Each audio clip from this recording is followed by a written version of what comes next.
When she went into Kitty's little room, a pretty, pink little room, full of knickknacks in view sacks, as fresh, and pink, and white, and gay as Kitty herself had been 2 months ago, Dolly remembered how they had decorated the room the year before together, with what love and gaiety. Her heart turned cold when she saw Kitty sitting on a low chair near the door, her eyes fixed immovably on a corner of the rug. Kitty glanced at her sister, and the cold, rather ill-tempered expression of her face did not change. "I'm just going now, and I shall have to keep in and you won't be able to come to see me," said Dolly, sitting down beside her. "I want to talk to you." "What about?" Kitty asked swiftly, lifting her head in dismay. "What should it be, but your trouble?" "I have no trouble." "Nonsense, Kitty. Do you suppose I could help knowing? I know all about it. And believe me, it's of so little consequence. We've all been through it." Kitty did not speak, and her face had a stern expression. "He's not worth your grieving over him," pursued Darya Alexandrovna, coming straight to the point. "No, because he has treated me with contempt," said Kitty, in a breaking voice. "Don't talk of it. Please, don't talk of it." "But who can have told you so?" "No one has said that. I'm certain he was in love with you, and would still be in love with you, if it hadn't." "Oh, the most awful thing of all for me is this sympathizing," shrieked Kitty, suddenly flying into a passion. She turned round on her chair, flushed crimson, and rapidly moving her fingers, pinched the clasp of her belt first with one hand and then with the other. Dolly knew this trick her sister had of clenching her hands when she was much excited. She knew, too, that in moments of excitement Kitty was capable of forgetting herself and saying a great deal too much, and Dolly would have soothed her, but it was too late. What is it you want to make me feel, said Kitty quickly. "That I've been in love with a man who didn't care a straw for me, and that I'm dying of love for him? And this is said to me by my own sister, who imagines that she's sympathizing with me. I don't want these condolences and humbug." "Kitty, you're unjust. Why are you tormenting me?" "But quite the contrary. I see you're unhappy." But Kitty in her fury did not hear her. "I've nothing to grieve over and be comforted about. I am too proud ever to allow myself to care for a man who does not love me." "Yes, I don't say so either. Only one thing." "Tell me the truth," said Darya Alexandrovna, taking her by the hand. "Tell me, did Levin speak to you?"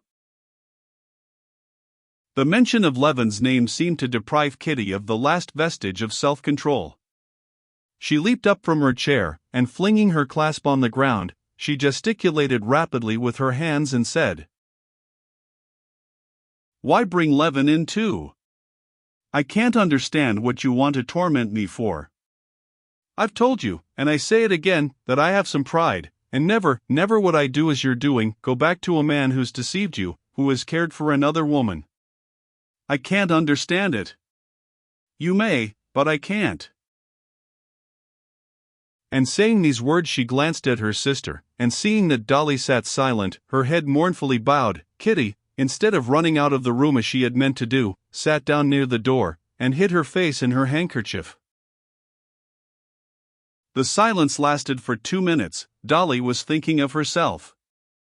That humiliation of which she was always conscious came back to her with a peculiar bitterness when her sister reminded her of it. She had not looked for such cruelty in her sister, and she was angry with her. But suddenly she heard the rustle of a skirt, and with it the sound of heart-rending, smothered sobbing, and felt arms about her neck. Kitty was on her knees before her. "Dolinka, I am so wretched," she whispered penitently. And the sweet face covered with tears hid itself in Darya Alexandrovna's skirt. As though tears were the indispensable oil, without which the machinery of mutual confidence could not run smoothly between the two sisters, the sisters after their tears talked, not of what was uppermost in their minds, but, though they talked of outside matters, they understood each other. Kitty knew that the words she had uttered in anger about her husband's infidelity and her humiliating position had cut her poor sister to the heart, but that she had forgiven her. Dolly for her part knew all she had wanted to find out. She felt certain that her surmises were correct, that Kitty's misery, her inconsolable misery, was due precisely to the fact that Levin had made her an offer and she had refused him, and Vronsky had deceived her, and that she was fully prepared to love Levin and to detest Vronsky. Kitty said not a word of that, she talked of nothing but her spiritual condition. "I have nothing to make me miserable," she said, getting calmer, "but can you understand that everything has become hateful, loathsome, coarse to me, and I myself most of all? You can't imagine what loathsome thoughts I have about everything." "Why, whatever loathsome thoughts can you have?" asked Dolly, smiling. "The most utterly loathsome and coarse, I can't tell you. It's not unhappiness, or low spirits, but much worse. As though everything that was good in me was all hidden away, and nothing was left but the most loathsome. Come, how am I to tell you?" she went on, seeing the puzzled look in her sister's eyes. "Father began saying something to me just now. It seems to me he thinks all I want is to be married. Mother takes me to a ball, it seems to me she only takes me to get me married off as soon as may be, and be rid of me. I know it's not the truth, but I can't drive away such thoughts.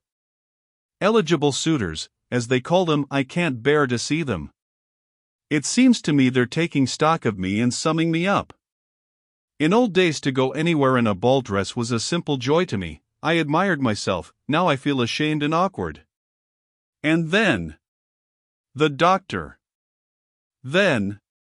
Kitty hesitated. She wanted to say further that ever since this change had taken place in her, Stepan Arkadyevitch had become insufferably repulsive to her, and that she could not see him without the grossest and most hideous conceptions rising before her imagination.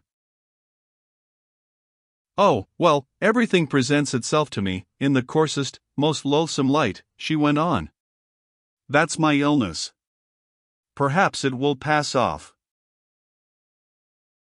But you mustn't think about it. I can't help it. I'm never happy except with the children at your house.